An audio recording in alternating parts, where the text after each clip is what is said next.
Hola, vamos a hablar del desarrollo del corazón. Este es uno de los temas más complejos que tiene pues muchos componentes que hay que estudiar y se dividirá en 4 o 5 clases. En esta primera vamos a tener un panorama general, una correlación anatómica para entender los derivados, no los orígenes embrionarios. En la siguiente clase hablaremos de la regulación molecular inicial, de cómo se configura el tubo cardíaco, su plegamiento. En una tercera clase ya hablaremos de una configuración interna y el proceso de tabicación.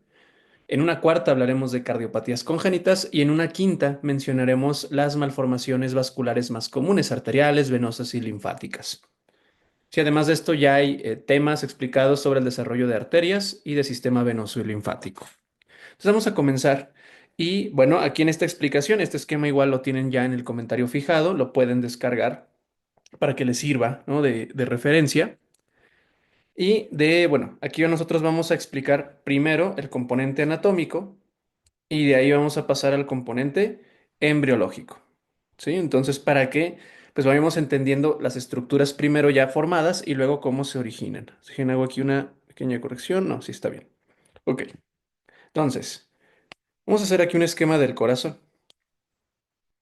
Está inclinado hacia la izquierda. Vamos a ponerlo así redondo, aunque no es anatómico, pero nos sirve para entender. Y vamos a poner un tabique que está hacia arriba, que le vamos a llamar tabique interauricular o interatrial, y un tabique que está hacia abajo. ¿Sí? Este le vamos a llamar tabique interventricular. Nos damos cuenta, nos divide al corazón en derecha e izquierda, ¿no? Modelo anatómico, lo vemos de frente. Vamos a poner unos aparatos valvulares. Del lado derecho, ¿sí? Aquí estaría la válvula tricúspide. Del lado izquierdo, la bicúspide, más conocida como mitral, ¿no? Esto nos va a servir para comprender. Y ya podemos hacer la división inicial de las cavidades. Tenemos atrio o aurícula derecha, aurícula izquierda, ventrículo derecho, ventrículo izquierdo. Pues vamos a ir revisando cómo se forman los componentes iniciales. Al corazón, histológicamente, pues estudiamos endocardio, miocardio y epicardio. El epicardio lo mencionaremos aparte, ¿no?, por su origen embrionario particular. Para este vamos a hablar pues del endocardio y miocardio. Veremos en embriología que el tubo cardíaco inicial, ¿sí?, cuando se forme, estaría el tubo cardíaco. Esta estructura que está aquí, lo voy a marcar, está hecha de endocardio, ¿sí? Es lo que está en contacto con la luz, por donde va a fluir la sangre. Y va a estar rodeado afuera por miocardio. Si se dan cuenta, hay un espacio. Entonces aquí afuera tendría el miocardio. Por eso al tubo cardíaco también se le llama tubo mioendocárdico. Es muy interesante porque en la estructura adulta no están separadas. ¿A qué se debe esa separación? A que aquí al interior se empieza a formar un tejido conjuntivo laxo, una matriz extracelular. Ya veremos sus funciones, ¿no? Ahorita la migración, el latido cardíaco, que recibe el nombre de gelatina por su composición, gelatina cardíaca. Entonces ya lo veremos en la siguiente clase. Pero bueno, entonces el corazón como tal, este tubo cardíaco primitivo, solo le estudiamos su endocardio, que es profundo, y su miocardio, que es superficial, ¿no? Ya más adelante se agregará el epicardio. Entonces, se van a formar de ese endocardio. Primero vamos a estudiar las 4 cámaras que acabamos de describir, las 2 aurículas, los 2 ventrículos. Estamos usando la terminología clásica aurícula, aunque sabemos que anatómicamente lo más adecuado es ya decirle atrio, ¿no? Pero bueno. Las aurículas les vamos a estudiar una porción lisa y una porción rugosa. Entonces, si nos vamos a nuestro esquema, vamos a ir marcando las porciones. Del atrio derecho, aquí estoy marcando la porción lisa y acá estaría la porción lisa del atrio izquierdo. Si se percatan, la porción lisa en ambos es medial, está hacia el tabique. Mientras que hacia la periferia tendríamos la porción rugosa, más lateral, de los 2 atrios o las 2 aurículas. ¿Por qué le vamos a llamar porción rugosa? Porque presenta unos músculos que se conocen como músculos pectíneos o músculos pectinados. Y estos pues, se continúan hacia las orejuelas, ¿no? Entonces la porción rugosa. Eso le vamos a estudiar a ambas aurículas. Ahora, decíamos, cada uno de estos tiene diferentes orígenes. Vámonos hacia acá. La porción lisa se origina de venas o de estructuras venosas. Se ve en el tema, ¿no? Desarrollo de venas. El seno venoso, específicamente, que ya se explica en esa clase de detalle, el cuerno derecho o hasta derecha, es quien forma la porción lisa. Se incorpora al atrio. Mientras que en el lado izquierdo son las venas pulmonares las que se incorporan, ¿no? Nada más recordando, por un proceso de vasculogénesis, se unen los angioblastos y van a formar una vena pulmonar común, primitiva. Se forman por separado. ¿Qué hace esta vena? Se incorpora al atrio izquierdo y se convierte también en la porción lisa. Y en el atrio derecho pasa lo mismo con el seno venoso, ¿no? Se incorpora formando la porción lisa. Ahora, nos voy a quitar esto. Disculpa, ahí está. La porción rugosa, la que tiene los músculos pectíneos, se van a originar de una parte del tubo cardíaco que se llama aurícula primitiva. Entonces, para tener una noción general, explicábamos, este tubo cardíaco mioendocárdico se va a diferenciar. Le vamos a estudiar componentes. Entonces, cuando ya termine de formarse, le vamos a estudiar un tronco arterioso, lo voy a abreviar, un bulbo cardíaco, también llamado bulbus cordis. Ese bulbus cordis, nada más para adelantar un poco, le vamos a estudiar una porción distal, que se llama cono arterioso, y una porción proximal. Entonces, tronco arterioso, bulbus cordis, seguimos bajando, ventrículo primitivo, seguimos bajando, aurícula primitiva, y finalmente dos cuernos, que esta estructura se conoce como seno venoso. Ese va a ser el tubo cardíaco. Estamos explicando que esta estructura, este abombamiento que se llama aurícula primitiva, se va a convertir en la porción rugosa de las dos aurículas. Esta aurícula primitiva, esta porción del tubo cardíaco, se origina de una región conocida como campo cardíaco primario, que veremos en la siguiente clase, también se le conoce como creciente cardíaco. Este campo cardíaco primario, entonces, hasta lo que hemos visto por el momento, me origina atrio derecho y atrio izquierdo, porciones rugosas. Y las porciones lisas vienen de estructuras venosas, ¿no? De venas. El campo cardíaco primario se origina del mesodermo lateral esplácnico, también llamado visceral. Ahora vamos con los ventrículos. El ventrículo izquierdo, esta parte, se origina del ventrículo primitivo, que también ya explicamos, aquí está, es otra parte del tubo cardíaco. Entonces podemos ver que toda esta región corresponde al campo cardíaco primario. Sí, vemos que el ventrículo primitivo se origina de ahí. Entonces, podemos decir, campo cardíaco primario forma atrio derecho y atrio izquierdo, porciones rugosas y ventrículo izquierdo. Y ahora vamos con el ventrículo derecho. Este tiene otro origen. Este es importante diferenciar. El ventrículo derecho viene del bulbus cordis, de la parte proximal. Esto puede causar un poco de conflicto según la literatura. Varía entre Carson, Lachman, Arteaga, ¿no? Esto puede tener una mejor correlación anatómica, ¿no? Del bulbus cordis proximal. Y el bulbus cordis proximal, si se dan cuenta, es muy interesante, ¿no? Viene de arcos faringios. Ahorita lo explicamos. Vamos con el siguiente derivado para entenderlo.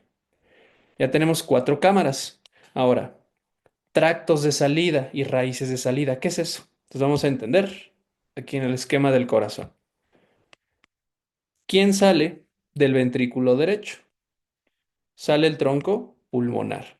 Esquemáticamente lo voy a poner aquí para que entendamos. Anatómicamente no sale por ahí. Sabemos que el tronco pulmonar sale por acá hacia anterior. Bueno, y lo voy a poner. Este es el tronco pulmonar. Pero antes de que salga, que hay que ponerle aquí unas válvulas, ¿no? Entonces, ahí estaría la válvula pulmonar. ¿Quién sale del ventrículo izquierdo? La aorta. Entonces, estaría la aorta ascendente. Nuevamente, esta es una representación esquemática. Esto hace la aorta realmente. Que hay que ponerle antes de que salga su válvula. Entonces, ahí tendríamos la válvula aórtica. Es la aorta ascendente. Entonces, presten atención a este concepto. La porción intracardíaca, que estoy ahí marcando como rosado antes de salir, ¿sí? Antes de salir del corazón, antes de la válvula, esa porción intracardíaca, que es la que va a dirigir la sangre, la conocemos como tracto de salida. Entonces, aquí estaría el tracto de salida de la pulmonar y aquí estaría el tracto de salida de la aorta. Entonces son estructuras intracardíacas. Nuevamente, esto es esquemático. Los tractos de salida pues, estarían por acá. Recordemos que anatómicamente por acá salen los grandes vasos. Entonces, el tracto de salida está adentro del corazón. Si se dan cuenta, ¿qué sigue del tracto de salida? Siguen las válvulas aórtica y pulmonar. ¿Qué sigue de la válvula? Siguen las raíces. Entonces voy a marcar aquí, ya es extracardíaco, si se dan cuenta. Eso en morado sería una raíz pulmonar y una raíz aórtica.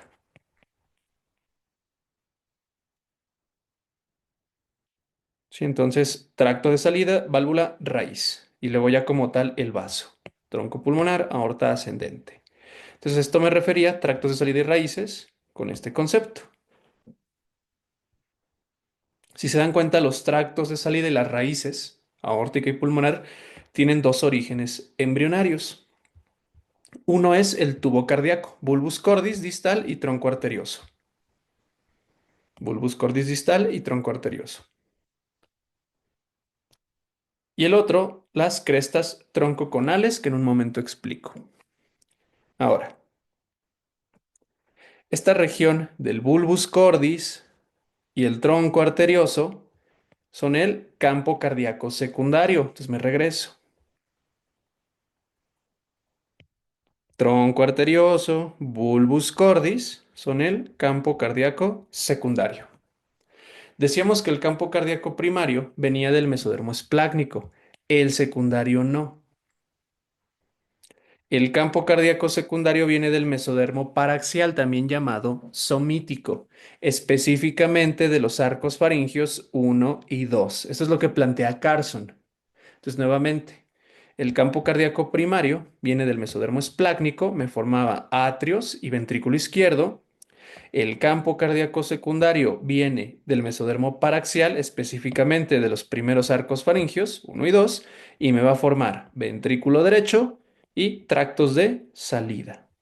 Entonces, campo cardíaco secundario forma ventrículo derecho, tractos y raíces de salida, y vamos a agregar un tercer componente, el proepicardio. Este lo mencionamos más adelante porque tiene algo ahí de controversia, de dónde viene. Vamos a ponerlo así, para fines generales. ¿De acuerdo? Entonces ya tenemos eso. Ahora, regresamos. Los tractos de salida, decíamos, tienen dos orígenes embrionarios. Uno del campo cardíaco, bulbus cordis, pero vean, tiene otro, crestas troncoconales. Las crestas troncoconales tienen dos orígenes. Aquí nada más dejen, corrijo este va así. Una disculpa. Las crestas troncoconales tienen dos orígenes, unas almohadillas y una cresta neural. Entonces, la cresta troncoconal está hecha de almohadillas, se dan cuenta, se llaman igual, troncoconales, y estas vienen del mesodermo esplácnico, y además células de la cresta circunfaringia. Específicamente, si recordamos de ese tema, la cresta anal circunfaringia se divide en cardíaca y vagal, es por el tema que estamos viendo, pues va a ser la cardíaca. Entonces, las crestas troncoconales es cresta neural cardíaca y almohadillas que son del mesodermo esplácnico. Entonces vemos, el tracto de salida tiene doble origen. Eso va a ser importante.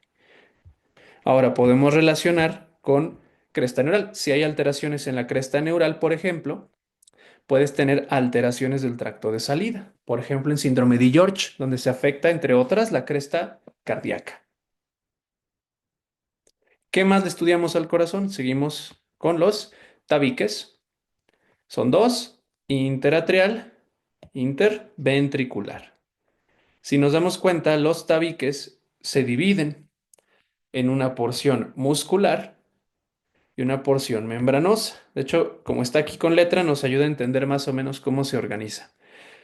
Van a estar unidas las porciones membranosas y en la periferia las porciones musculares. Entonces, vámonos hacia acá.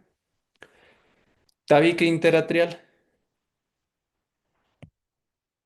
alejado, ¿no? Hacia arriba, una porción muscular que ya veremos en la tabicación, todos los componentes que tiene y que puede fallar y nos da una comunicación interauricular, ¿no? Y ahí hacia el centro del corazón tiene una porción membranosa. Entonces lo mismo, vamos para acá, hacia la periferia, si te alejas, ¿cuál vas a tener? La porción muscular. Hacia el centro del corazón, la porción membranosa. Entonces, eso vamos a estudiar en los tabiques. La porción muscular viene de sus respectivas cavidades. Sí, la porción muscular del tabique interatrial viene de la aurícula y la del otro tabique viene del ventrículo, ¿no? O sea, mesodermo esplácnico. Entonces, la aurícula primitiva crece y forma la porción muscular. El ventrículo primitivo crece, forma la porción muscular, ¿no? Fácil.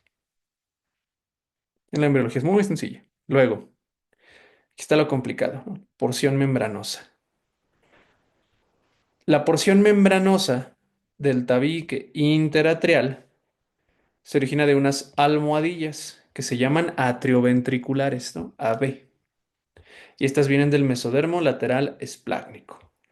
Ya lo explicaremos en su momento en tabicación. Entonces, aquí se juntan unas almohadillas que se llaman atrioventriculares y van a formar la porción membranosa del tabique interatrial. También van a crecer, vean, hacia abajo, que van a formar una parte, no todo, una parte de la porción membranosa del tabique interventricular.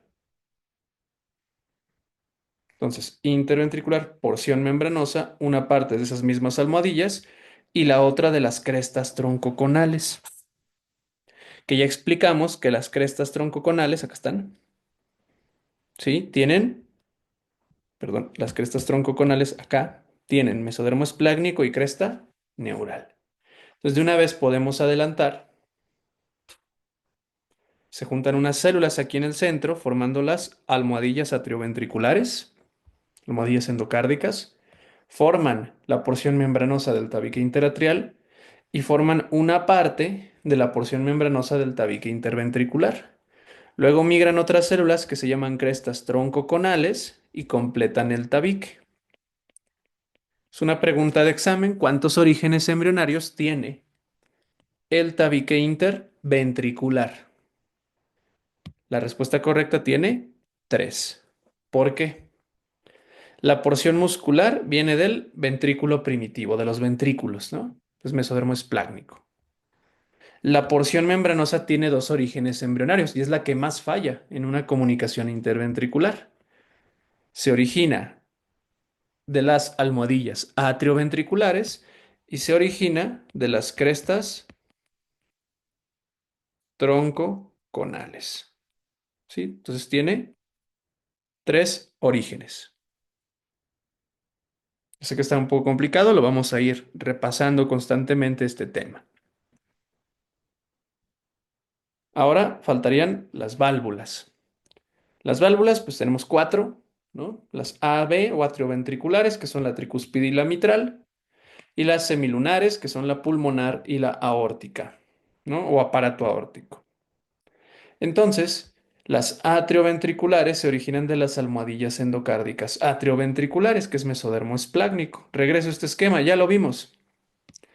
Se juntan aquí células, si se dan cuenta, forman entonces parte del tabique interatrial, parte del tabique interventricular y también forman las válvulas atrioventriculares, tricúspide y mitral. ¿De acuerdo? Entonces también van a formar esas estructuras.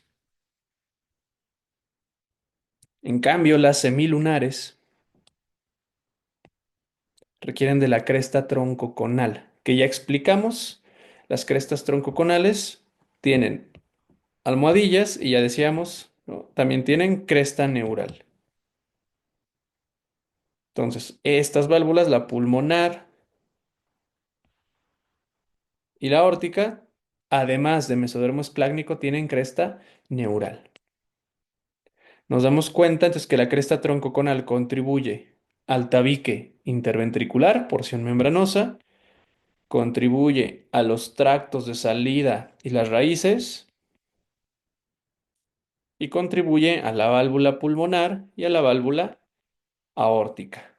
Entonces, si hay falla en la cresta neural, acuérdense que estas tienen cresta neural cardíaca, puede haber, por ejemplo, una comunicación interventricular, diferentes alteraciones, estenosis, insuficiencia aórtica, pulmonar, ¿sí? Porque forman esas tres estructuras. Entonces ya tenemos los derivados generales en el corazón.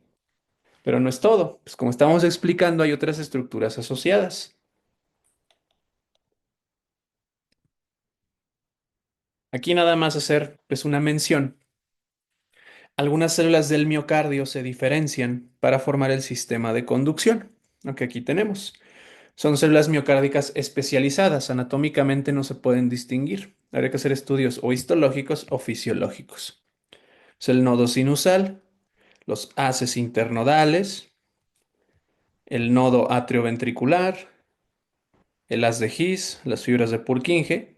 Sí, estas son igual del miocardio. Nada más mencionamos, tiene una expresión elevada en glucógeno, que les permite un mejor funcionamiento y nos sirve como marcador para identificarlas. Ok, ahora vamos con las venas relacionadas con el corazón. Para fines de embriología nos interesan dos principales, por eso está esta imagen.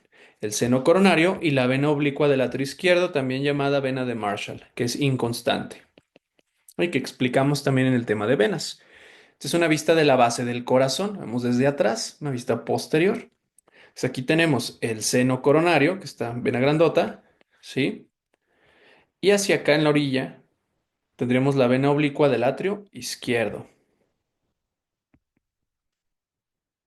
que son, que más bien, perdón, sería esta de aquí, esta pequeña, ¿no? La vena de Marshall.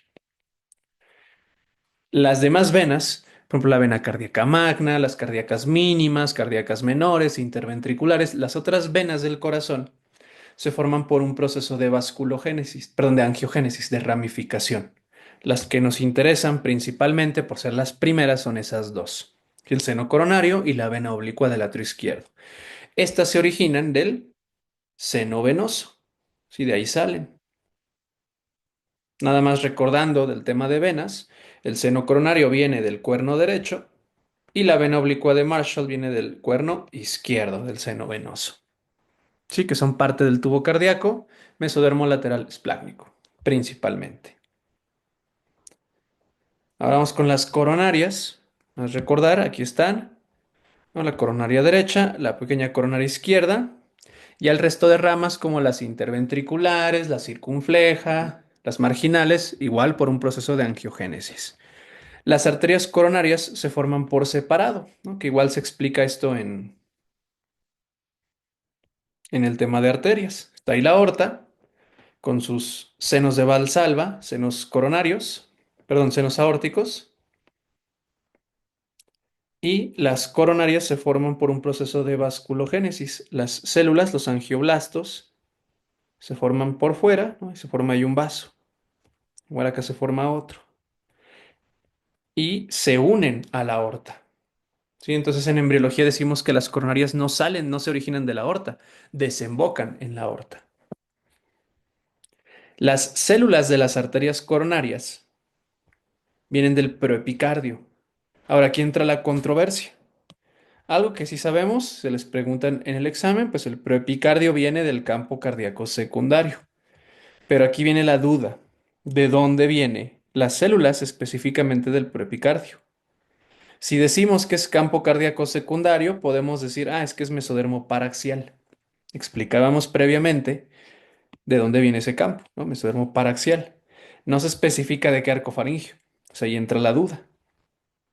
Si ustedes buscan, también les compartiré las referencias, hay artículos, ¿no? Y otros libros dicen que vienen directamente de células del seno transverso y del seno venoso. El mismo Carson, aunque dice que viene el preepicardio del campo cardíaco secundario, dice que vienen células del seno venoso. Hay otros libros que dicen que son 6 artículos del seno transverso, perdón, del septo transverso, que ya hablaremos de él. Y estas estructuras son mesodermo esplácnico. Entonces entra la duda, ¿de dónde se origina el preepicardio? Si bien la literatura más actual refiere a que es mesodermo esplácnico, para fines de examen o como lo plantea Carson, podemos asumir que es mesodermo paraxial. ¿Por qué? Porque es del campo cardíaco secundario. Lo que no se aclara es de qué arco es. Eso no se explica. Entonces ahí entra como la controversia real. Ahora, el proepicardio entonces origina a las arterias coronarias. ¿Sí? Vamos ahora de la mano con el siguiente tema. ¿Qué rodea al corazón? El pericardio. Y aquí pues hay que hacer un breve repaso. Vamos a usar esa imagen del corazón, ¿no? El pericardio lo vamos a dividir en dos. Vamos a poner aquí una capa que está por fuera. Se lo va a poner ahí. Y se va a llamar pericardio fibroso. Aquí está. Hay uno que está más profundo que se va a llamar pericardio seroso.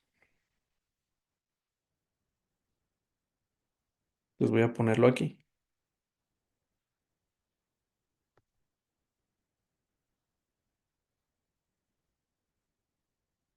Ahora, este pericardio seroso, si lo estudiamos a detalle, nos vamos a dar cuenta que tiene dos hojas. Entonces aquí lo voy a poner con línea punteada, lo voy a dividir a la mitad. Tiene una hoja que realmente está pegada a la porción fibrosa, o sea, está hacia afuera. A esa hoja que está hacia afuera le vamos a llamar hoja parietal. Entonces vamos a marcar aquí. Esta parte que va hacia afuera es la hoja parietal. Y la que se pega al corazón le vamos a llamar hoja visceral. La hoja visceral recibe el nombre de epicardio. Entonces, nuevamente, el que está hacia afuera es un pericardio fibroso, que está hacia adentro es un pericardio seroso, y el seroso le estudiamos una hoja visceral y una hoja parietal. Y a la hoja visceral del pericardio seroso le vamos a decir epicardio. Esta hoja únicamente, la que está aquí en la profundidad, se origina del proepicardio, el nombre lo dice. Entonces, ¿qué nos forma el proepicardio? Coronarias y epicardio. ¿Y qué es el epicardio? La hoja visceral del pericardio seroso, nada más. ¿De dónde vienen los otros? El parietal y el fibroso. Estos vienen de unos pliegues que veremos más adelante y que se retomarán en el tema de cavidades, que son los pliegues pleuropericárdicos. Sí, entonces, estas estructuras, porción parietal y porción fibrosa, vienen de los pliegues pleuropericárdicos. Sí, que de hecho separan cavidades en el tórax. Y estas son de otro mesodermo que no habíamos visto, el mesodermo lateral somático, también llamado parietal. Sí, otro origen embrionario. Es una excepción que hay que aprenderse. Finalmente, del corazón nos queda explicar su inervación. Ya con esto concluiríamos este panorama general de derivados. Entonces, si ahí está el corazón, le van a llegar ahí sus respectivos nervios. Por un lado, pues tenemos el vago, ¿no? Entonces vamos a ponerlo ahí bajando. Vago derecho, vago izquierdo, nervio 10. Si nosotros estudiamos el vago, pues va a tener dos tipos de fibras. Por un lado va a tener fibras que son eferentes, que liberan acetilcolina. Estas fibras son parasimpáticas. Si se llegan a estimular, pues van a provocar bradicardia, si van a disminuir la frecuencia cardíaca. Pero también asociadas al vago hay fibras aferentes, estas van de regreso, van a otros núcleos, ¿no? Esas fibras son sensitivas. Entonces esas van para arriba, van de regreso. Son al corazón, ¿eh? Porque el pericardio tiene otra. Entonces son al corazón. Y también si hay parasimpáticas, pues tiene que haber simpáticas. Entonces hay un plexo, de hecho, hay un plexo cardíaco que viene ahí de la médula espinal, ¿no? Torácica. Entonces hay fibras simpáticas, son eferentes, liberan noradrenalina y si estimulan provocan taquicardia. Entonces tiene tres tipos de inervación, una simpática, una parasimpática y una sensitiva. La sensitiva y la parasimpática viajan por el nervio vago. Ahora vamos hacia acá. Las fibras simpáticas, las que estimulan la taquicardia, se originan de la cresta neural troncal. Veíamos aquella vez en cresta neural como hay un linaje simpático, ¿no? Simpático adrenal. Son neuronas pues, que estimulan la producción de noradrenalina. Las parasimpáticas, ¿sí? Vienen de la cresta neural cardíaca. Contribuyen, ¿no? A formar esta porción del vago. Y las neuronas sensitivas, las que van de regreso, esto es muy interesante, ¿no? Vienen realmente del ectodermo, de una placoda. Recordemos que las placodas hay de los nervios craneales. Del nervio 10 del nervio vago, está la placoda nodosa o ganglio nodoso. Sí, entonces viene del ectodermo, las fibras sensitivas que luego se invaginan. Entonces, de esta manera ya tenemos los derivados generales para ya la siguiente clase, con este panorama, poder explicar la formación y configuración externa del tubo cardíaco.